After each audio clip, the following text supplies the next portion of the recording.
loans or contributions subsidized. Now what is subsidized? There is no definition. There is no definition. The loan itself is subsidized because you can't give it back at all. Yeah, first of all, we cannot accept loan through FCRA mode. See, FCRA is for Foreign Contribution Regulation Act. The law itself is Foreign Contribution Regulation Act. So if you put anything there, it will be called contribution. You can use different terms there, it will be contribution. I can also tell you the other side. In a particular case, the bank managed to give the money back.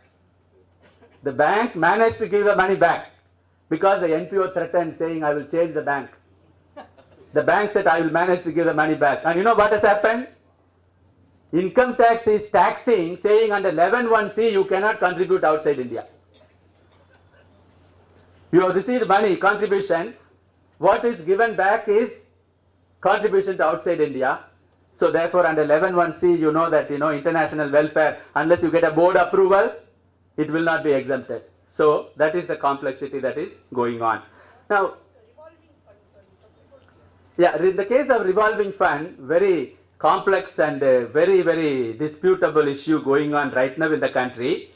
If the NGO gives money to the beneficiaries as a grant, and the beneficiaries or the self-help groups revolve among themselves, the NGO writes it off as a grant, no dispute. But if the NGO gives money to the self-help group and gets it back into the NPO, not leaving with the self-help group, then it is a foreign contribution given and received back. It is like a loan, advance given, advance refunded. But let me finish. The income tax says, income tax is accepting, okay, you gave it, you got it back, and it is to the poor. The interest rate is nil or 2% or marginal. FCRA says this is a fictitious transaction. FCRA says letter. This is what I meant by letter trying to override the law. The FCRA letter says recent letters, you have simply given the money and you have shown it as application. Income tax says yes, you can show it application. Long back we have circular, scholarship loan scholarship is application. When you get it back it is income, and again when you give it, it is application. But FCRA says no, sorry, this is a fictitious transaction because you are showing as a utilization, and FC6 the auditor is certifying as utilization, but this is not utilization. That is what is going on right now. Now let me go to another concept quickly given the time. Foreign source.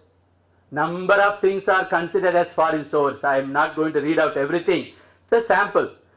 Individuals, foreigners, government, foreign, international agency other than exempted organizations, non-profit organizations outside India, trust, foundation, society, clubs, corporations, trade unions, business organizations outside India, foreign company, subsidiary, corporation, MNC, company under foreign control.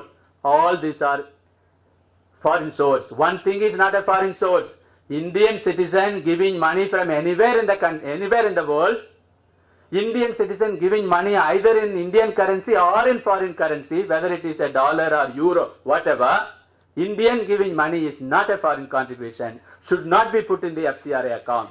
Very often this lapse also happens, that is, when the Indian gives in dollar, it is put in the FC account saying this is foreign currency. It is not the question of currency, it is the question of the source, foreign source. And the foreign source definition is absolutely clear. The foreign source definition 2IJ says that Indian citizen is not under the definition of the foreign source. Yes. Again it's a misnomer. Again it's a misnomer. What is an Indian who is settled in US having the US passport, what is he given today? PIO, card. That's all. And lot of facilities because of that, and now also visa on arrival is given. But he is not the citizen of India. In that sense, he does not hold a passport of India, isn't it?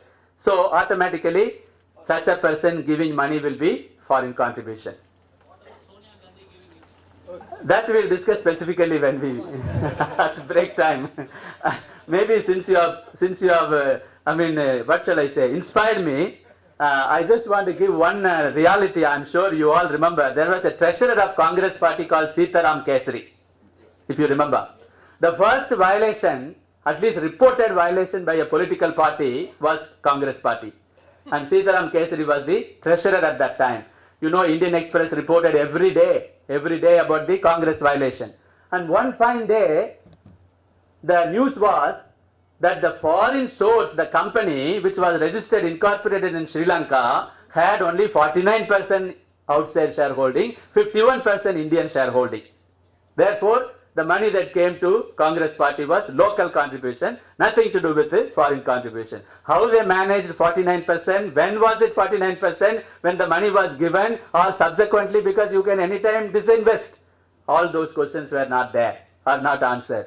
But it said simply 49% was the Indian foreign holding, therefore it was not under the definition of foreign source. Today much simpler.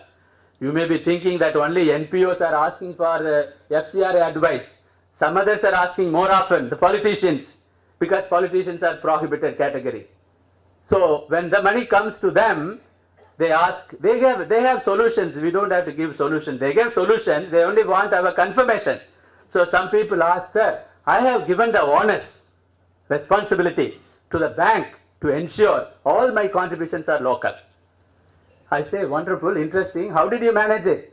He says, I told the banker, whenever money comes into our account, take a declaration it is a local account. Local money, full stop, no comma, no semicolon after that. So that is another reality about political parties. There is a prohibited category. For want of time, I am not going into the prohibited category or how the prohibited category manage. For example, hospitality. Suppose we get a prayer permission. But emergency hospitalization, no need prayer permission. So you create an emergency. When come back, then you can inform. In the case of an emergency, see, it is provided for a genuine situation. Any of us can be sick anywhere when we are on travel. Really good provision, but sometimes it is misused. Now, exempt sources, just in 1 minute. United Nations, World Bank, IMF, specifically notified by the central government, certain organizations are exempted. Prohibited sources, Section 9 has power for the central government to say certain sources are prohibited. In fact, in the last 5 years, government has used this section to prohibit certain sources, foreign sources, saying that this source, nobody should accept in the country. That is the power given now. It was not in the 76 Act. Now, definition, person, just 30 seconds. In the old law, only an association was covered. Now, individual is covered, joint family is covered, of course association is covered. Section 25, now Section 8 company is covered. Now, individual we know, HUF we know, Section 8 company we know. What is an association? No definition. No definition. So, two of us having a joint account and getting some money from a friend in US to help, let us say, poor children in a school by scholarship will be an association, a joint account. But of course, please remember, on the right side, cultural, economic, educational, religious, social, these aspects, money received for these purposes only will be covered under FCRA. Money received for any other purpose other than this will not be covered. But very difficult to say that it is not in this purpose, because most purposes are given there. You have to really prove that it is a personal money, nothing to do with any purpose. Very often what has happened, when they received it, they got a letter, it is a personal gift. Subsequently, they have used it for a very good purpose of sponsorship of poor children, or giving scholarship, or to a school for a construction of a building, etc. So the FCRA has come back and said, under the guise of personal gift, you have received foreign contribution. Here is the proof that all your monies are used for educational purposes. Therefore, you are covered under FCRA. We have to be cautious. After the new law, we have to be cautious because individual, joint family, association, all of them are covered, liable under the FCRA. Who can accept? Now, this is important for us because those whom we guide, help are these people who are accepting the money. Section 25 or Section 8 company, association, corporate foundation, charitable individual. Charitable individual, what is the meaning? those who receive money to do charity, charitable HUF. And who cannot accept foreign candidate for election, correspondent, judge, member of the legislature, political party, organization of political nature. These people cannot receive money because the idea is if they receive money, they can influence the public at large with foreign money. And that's why these people are not allowed to receive money. Prohibition not applicable. Anything in the name of salary and wages in the course of ordinary business or agent of foreign source in relation to government transaction, contribution from a relative, scholarship or stipend is not covered under the FCRA. This prohibition is not applicable. What does this mean? These transactions can happen without applicability of the FCRA provisions. But relative, please remember, there is a requirement. In the case of a relative, Section 21RW read with 277 of the Companies Act 2013, not 241. 241 is the Companies Act 1956. Now 277, subsection 77 speaks of the relatives in the Companies Act 2013. That definition is applicable for the FCRA. Now if any of that relative gives money, 1 lakh per year, it should be reported within 30 days in form number FC1. Here, many are asking, sir, my son is settled in US, my daughter is in US, my cousins are there, they are giving money, now should I be reporting? Two things are not clear here. One is, for what purpose if they receive money it should be reported? That is not clear. Just contribution. Second thing is not clear. If they receive in the course of just the son earns money and sends it to the father just for the personal maintenance, personal purpose, should this be reported? No clarity right now. And imagine how many people have to be reporting in the country today. In the last 20 years, our country is transformed so much. Many of our children are outside. Many marriages are happening this month, next month, last month only just coming down for marriage and going back. So you can imagine how many reports have to be sent to the FCRA under this requirement. This needs definitely some clarity. I hope in the coming times there will be more clarity. Restrictions, foreign hospitality. I have spoken about it already. It is restricted, but emergency hospitalization can be happening without permission. After coming back, it can be reported. And this is not for all. This is for the member of legislature, office bearers of political party, judge, government servant, employee of any corporation owned or controlled by the government. They can get foreign hospitality only with the government's prior permission. But exception is emergency hospitalization. Friends, remittance and utilization.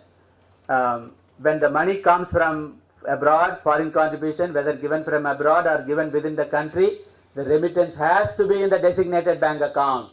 And the utilization has to be for the purpose for which the money is received and not for any purpose. If you want to spend for any purpose, then the letter from the donor should say for any of the objectives of the NPO. Cannot say just for children, just for scholarship. If it is said anything like that, it should be spent only for that purpose. If it is spent for other purpose, even a better purpose, it will be a deviation, subject to action by the FCRA division. Now, what about transfer of funds from one entity to the other? In 1976 law, there was no provision whether a NPO can transfer foreign money to another NPO. In 2010 law, it is made clear that an NPO with registration under FCRA can transfer money to another NPO with registration under FCRA. If the transferee does not have FCRA registration, then the transferee should get a prior permission to receive money from the registered FCRA body and can receive money. So that is the current provision now. Designated bank. Two things here. One is, every NPO must receive money only through a designated bank account. What is this designated bank account? When the NPO applies for registration or prior permission, already it specifies in the application, this is my designated bank account. So all money should be received only through that bank account. Now, second part, most important. Multiple bank accounts, is it allowed or not? In the old law, it was not allowed. So what many people were doing? Following by compliance by violation. Why? Because There are NPOs working throughout the state, throughout South India, throughout the country. Can you imagine just with one bank account in Chennai operating all the transactions around the country or around the state? It's impossible. And if you do so, it must be by cash. And if it is by cash, again 48(3) applies. Does not apply, but made applicable both under the income tax assessment and under the FCRA compliance. So there was a serious problem going on. Now it is settled that an NPO can open additional account provided they do these things. Number one, they receive the money only through the designated account, not through the additional account. Number two, additional account is exclusively for foreign contribution. No local money should be mixed up. For example, if the designated in Chennai and the additional is in Chengalpet or in Trichy, in the additional account there should not be local transaction. Only the transfer of foreign contribution should happen there.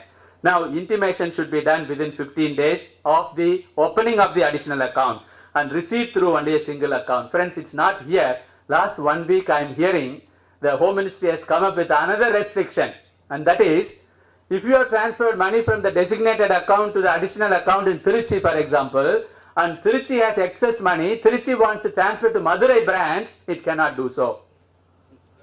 This is through a communication lately. What they should do? They should give the money back to Chennai, and designated account should give the money to Madurai. That is a new development that is taking place. There is no logic, because whether designated account or additional account, it is exclusively for FCRA. There is no mixing of anything else. So it's a question of entry, transfer entry, contra entry. We are so familiar with contra entries. And in the non-profits, contra is happening all the time. Because in one entity there will be money, another entity no money. So transfer to another entity, transfer to another unit, transfer to another account. Within the same college, 30 units. In 30 units there will be 30 transfers every month. Because there is no money in one unit and transaction has to take place in that unit. Now, maintenance of books of accounts. FCRA is clear that the account should be maintained based on the double entry system of accounting. In income tax, there is no provision. Maintaining accounts is compulsory. Tell me one place in income tax which says maintenance of account is compulsory for a non-profit? No. Audit is compulsory under 12AB. Whereas under the FCRA, audit is compulsory. Also, maintenance of accounts is made compulsory based on the double entry system of accounting. Here there is a controversy. Should it be mercantile system or cash system? What is your answer? Okay, under FCRA. Under the income tax, section 145 says you can either follow cash system or mercantile system. What about if the non-profit is a company? Mercantile. So you can imagine the complexity. A company which is a section 8 company having FCRA registration will have to follow mercantile for the Companies Act. But FCRA does not allow mercantile. FCRA says actual money received and actual utilization. And income tax is happy with either of that. So many people ask, what about a hybrid system? Unfortunately, no law allows hybrid system. This is the complexity. So I don't want to confuse further. I just want to say, if it is a trust, for example, or a society, you can follow cash system. Mercantile is not compulsory, isn't it? Cash system. IT 145 complied and also FCRA complied. Now, if it is a company, no FCRA, then you don't have to worry about cash system. You can follow mercantile, which is also allowed under the income tax. So that is where the professional judgment has to take place. Which system we should. But unfortunately, in the trust, what happens? They come to us for audit on the last day for filing the return. And when the last day for filing the return, if we want advice about accounting system, there is no accounts. We have to start helping them with accounts. That is the reality, isn't it? So anyway, clarity about accounting system is something very important. As professionals, we can guide them very well on time. Annual returns. Friends, annual returns are to be submitted in form number FC6. Every registered organization should do so in form number FC6. You remember, this was FC3 in the past. Now, FC3 is for registration and FC6 has become for annual return. Now, in the annual return, figures are okay. we are masters with figures, receipts and payments account, then we can fill up the FC6. But what happens when it comes to places where the activity is conducted? We have to rely upon the organization. We know figure, we know voucher, but where the activity has taken place, we have to rely upon the organization. That is also to be certified. Then the bank statement has to be attached. Deadline is today. I said today. This afternoon, even if you file it, there will be no penalty under the FCRA. And the annual return should be accompanied by the income and expenditure account. It should also be accompanied by receipts and payments account. If an NPO has not received any foreign contribution, nil return is mandatory under the 2010 law. Now, if nil return is not filed because no money is received by an NPO, what are the consequences? Penalty. I go to that particular slide. You will please apply your mind at that time. How nil return is also so important for a NPO. Annual return, in the case of contributions articles, it is in form number FC7. In the case of securities, it is form number FC8. Every report should be submitted by the chartered accountant, certified by the chartered accountant. Accounting statement should be preserved for a period of 6 years. Friends, luckily, the new law has given the retention period 6 years. Previous to that, the Home Minister was asking the records from the inception of the organization. Now, when you speak about inception, we know by our life cycle, last 10 years, last 20 years, last 50 years. But there are NPOs who were started in 1857. The government hospital in front of Central Station is 1776. Luckily, that hospital is not covered under FCRA, but many entities in the hospital are covered by FCRA. There are entities created there which are covered by FCRA. Now, inception means it's unimaginable. So lately what the department is doing, give from the date of registration under FCRA. When is the registration under FCRA? 1985, because that's the first time the registration became compulsory, like 12A, which became compulsory in 1973. Now, NPOs unfortunately not having even the previous year records. Some of the NPOs, they say, we don't know, sir. Must be with you, sir. Enga sir, auditor irukku sir. Government officer vanda, FCRA vanda, auditor irukku sir. Auditor phone panna, auditor solraru, na paathade illa. So these are the kind of realities, but I am sharing this with you to say how we can still help them. For example, now NPOs are more serious because they know the records have to be maintained, and also NPOs are more serious because next year the renewal has to take place.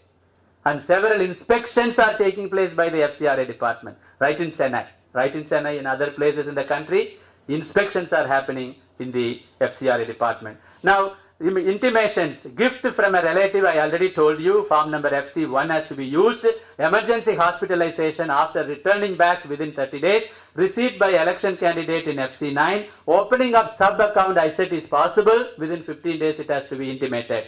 Intimation of changes under the FCRA. Change in the name and address of the organization has to be intimated. In 2012 August, 4,700 NPOs were removed from registration list just because their addresses were not found correct. Now, what is the situation of NPOs? They don't have own buildings, many of them. Some have, many of them don't have. So they just let out a small place, and when the landlord chases, no rent given properly, the landlord chases, the NGO moves out to another place. They do inform the FCRA many times, sometimes they have not. And when they have informed the FCRA division, it has not been taken on record by the FCRA department. We have pathetic cases where the NGO is taking care of 1,500 children, feeding them and sending them to school, and they have changed the place from one to the other to the third, and that is not taken on record by the FCRA department. FCRA issued show cause notice, it was not received by them, it was returned, and finally they were put under the suspension, cancellation category in this. With the result, there is money available. The donor is also ready to give the money monthly for the children, but no, not possible to take the money from the bank because FCRA has sent the communication to the bank, no operation, this account is frozen by the FCRA under section 9. Now, what about other change of registration status from unregistered to registered? change in the nature, education, social aims and objectives, all these changes are subject to intimation. Permission and prior permission. Friends, 1 minute. Receiving hospitality needs permission. Receiving FC prior permission. Permission by larger donor. If a larger donor wants to give money to smaller donors, they can get permission. And permanent registration through FC3. Renewal of registration, which is next year. From tomorrow it will start, the FC5. Change of office bearers, FCRA body also has to be obtained prior permission. Change of designated bank account also needs prior permission. Friends, among these things, one I want to highlight, if the change of office bearers is 50% or more, the registration gets cancelled automatically. This is not in the law, not in the rule. But in the application for registration, there is one clause which says, I undertake to intimate you if there is more than less than 50. 50 or more, I undertake to get your prior permission. When they signed, they never read these things. First they ask where to sign. If they sign in the proper place, that is enough at that time. Later when this provision comes saying that 50% or more is changed, therefore FCRA is cancelled automatically. Speculative activities, friends, until the new law, 2010 law, investments were allowed, there was no prohibition. Now, certain investments, for example, in the mutual funds, particularly the equity-based mutual funds are prohibited under the FCRA. Why? Thousands of organizations invested crores of money and they lost mutually. They don't know how to manage the mutual funds. They invested thinking 20%, 18%, finally they lost the money. So now the provision says no question of investing money in the speculative. Administrative expenditure. So far in the country, throughout the states, various states, no law that says you must restrict your administration expenditure. Common sense, of course, says you should not spend more on the administration. It will be maladministration.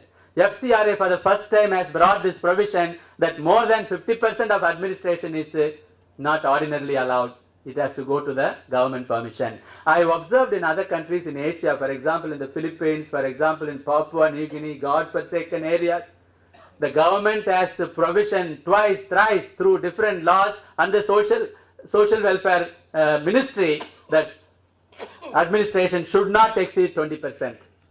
But for us right now, first time it is 50%. Of course, as professionals we know 50% is spent, it is maladministration. It will not be administration. Again, typical NPO situation. Yeah, I just have to get the power.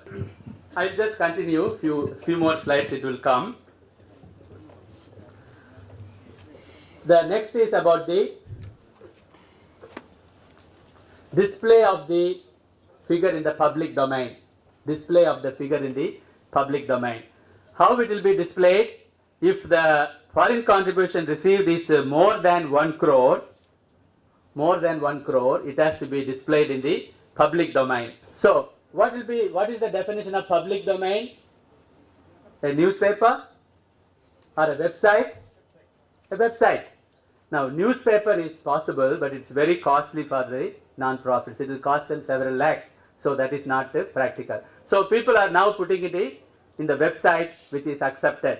And they have to put it for this year and leave it for one more year to view. Now, the simple thing is just put it in the website and allow it year after year so anybody can view. Somebody may ask me, if it is not displayed, what are the consequences? The consequence is cancellation of the FCRA registration. It has happened to a couple of organizations because they have not displayed, they have been cancelled. The next issue is about the suspension and cancellation. In the old law, 1976 law, there was no provision for suspending an NPO from FCRA registration. The new law allows an organization, allows the ministry to suspend the FCRA registration. And then after suspension, 182 days they can wait, then they can simply cancel the FCRA registration. Now what has happened in the last 2 years? Several NPOs you must have read in the paper based on the Kudangulam issue or based on the Vedanta issue in Odisha or the mining extraction or the Narmada dam issue. Quite a few NPOs have been suspended. Now, but unfortunately, the department has suspended 3 times instead of 1 time. making it totally invalid. So the NPOs have gone to the court of law saying the entire suspension is invalid. It's only one time suspension is possible.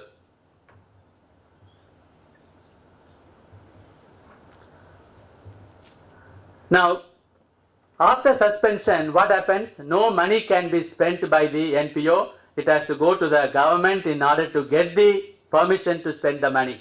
After the cancellation, what happens? 3 years, they cannot get the money back. They cannot get the money. They cannot also spend the money. They cannot also operate the bank account.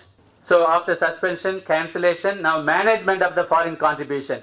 After cancellation, the money will go to the government authority. All the properties and the money will be managed by the government authority.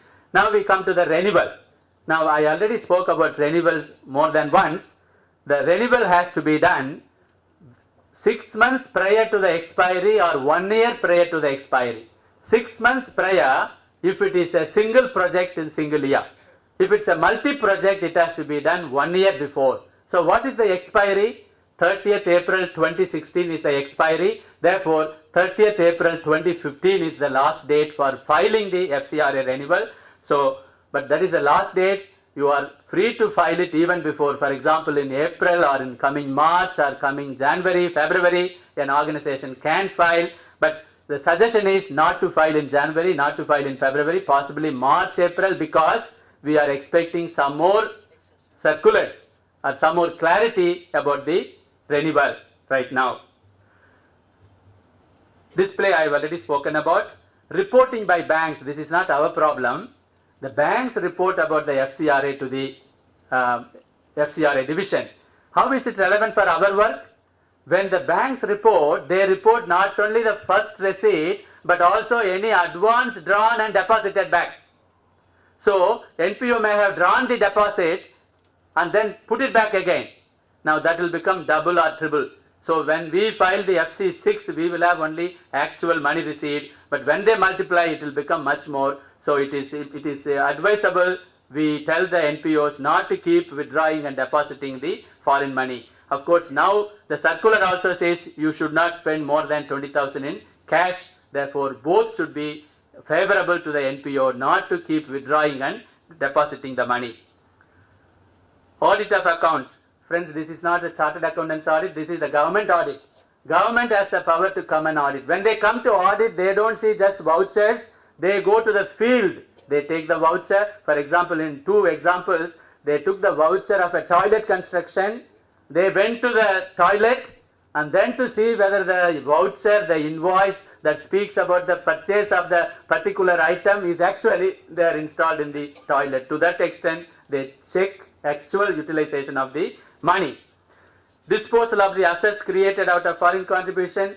If you want to dispose the foreign contribution asset, first of all, the money has to come back to the FC account. Any asset of such person shall be disposed of in accordance with the provisions of the law. 2 types of disposals. One is in the ordinary course. Another is when the person has been ceased to exist. How the person ceases to exist? 2 years if no foreign contribution receipt, automatically it ceases to exist. This is like in the Societies Act. 3 years if they don't file return, they remove the name from the register of societies. Similarly, the FCRA also does that. Inspection of accounts is done by the department. Seizure of the records is now done by the department. Seizure of the article and currency also is done by the department. Confiscation and adjudication is also done. Appeal. This is very, very important because in the old law there was no provision for appeal. Fortunately, in the new law, you can appeal against the rejection of the application for registration and prior permission. You can also appeal against the cancellation. You can also appeal against the renewal if they don't give renewal. These are all possible. Revision is also possible, just like under the Income Tax Act 263 and 264, you are familiar. The CIT has the power. Similarly, now the revision is also come in the FCRA Act. Now, offense. Friends, this is very important for today, because we can avoid this if we file even this afternoon.